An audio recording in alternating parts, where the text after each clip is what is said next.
سلامونه وخت په خیر. په ارزو کې د 1 بجې خبرونو ته ښه راغلاست. په کابل کې د روږدو د درملنې پر روغتون د پاکستان د پوځي رژیم د تېرې شپې د بریدونو له امله تر اوسه 400 تنه شهیدان شوي او 250 تنه نور ټپیان دي. د اسلامي امارت د ویان مراسل حمدالله فطرت وایي چې د دغه بریدونو په پایله کې د روغتون ډیری برخې ویجاړې شوي دي. بل پلو د اسلامي امارت ویان ذبیح الله مجاهد د پاکستان پوځي رژیم دغه جنایت غندلی دی او هغه د ټولو بشري اصولو او معیارونو خلاف بللی دی. په 9 بجې لمونځ مو وکړو، تراویح مو کړلې، اطاقونو ته رالو، بس سملیدو پیل شو، دوی مو وخوړله. په دې وخت کې ټق ټوق وشو، پیل شو چې ټق ټوق وشو. په دې وخت کې افسر اکرم والي ډېر پکې زخمیان هم ډېر شهیدان شو. بس زخمیان انشاءالله دې مجاهدینو ته عمر و جون ورکړي، دلته زه راورسولو. 1200 نفر در کمپ امید بود، یکم 300-400 نفر در کمپ فینکس، جمله یک 1600-1700 نفر بود. در 10 نفر دیگه خدا خبر یک 500 تاش یا 700 تاش اگه گرفته باشه، 1000 تا یزی زخمی و شهید. له دې سره جوخ بیا د افغاني سرې میاشتې ټولنې اعلان وکړ چې د روږدو د درملنې په روغتون کې د ژغورنې عملیات لا هم روان دي. یاد بنسټ ویلي چې د مرستندویه او ژغورنې ټیمونه د دغه پیښې له ځای څخه د شهیدانو او ټپیانو په لیږدولو بوخت دي. بل لور ته له پیښو سره د مبارزې چمتووالي ملي اداره وایي چې د دغه ادارې د لټون او ژغورنې ټیمونه ټپیانو ته د مرستې رسونې او د قربانیانو د جسدونو د لیږدولو په حال کې دي.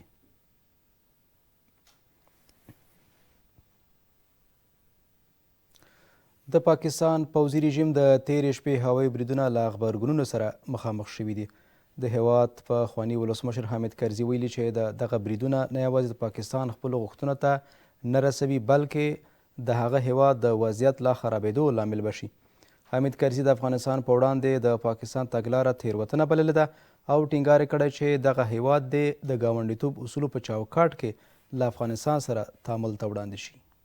په تېر حکومت کې د ملي روغې جوړې پخوانی رئیس عبدالله هم دغه بریدونه د نه توجیه وړ بللي او د خبرو اترو او ډیپلوماټیکو کړنلارو څخه د ستونزو پر حل یې ټینګار کړی دی.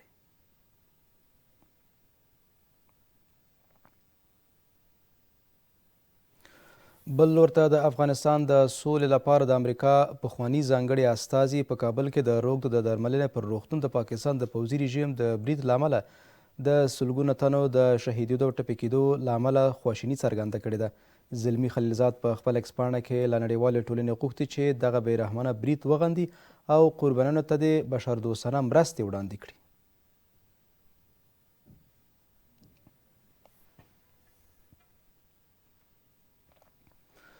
اخوا بیا د بشر حقونو نړیوال بنسټ د روږدو درملنې پر روغتون د پاکستان د پوځي رژیم په برید اندېښنه ښودلې ده. یاد بنسټ په یوه بیانیه کې د دغه برید په غندلو سره د هغو مرکزونو د نه پر نښه کولو چې د درملنې بیا ځواکمنتیا او بشرپاله پالنو لپاره ځانګړي دي ټینګار کړی دی. د بشر حقونو نړیوال بنسټ دغه راز د دغه پیښې په اړه د یوې نړیوالې خپلواکې څېړنې ترسره کېدو، د هغه د مسؤلینو ځواب ورکولو او د درملنې مرکزونو څخه د خوندیتوب لپاره د بیړني اقداماتو غوښتنه کړې ده.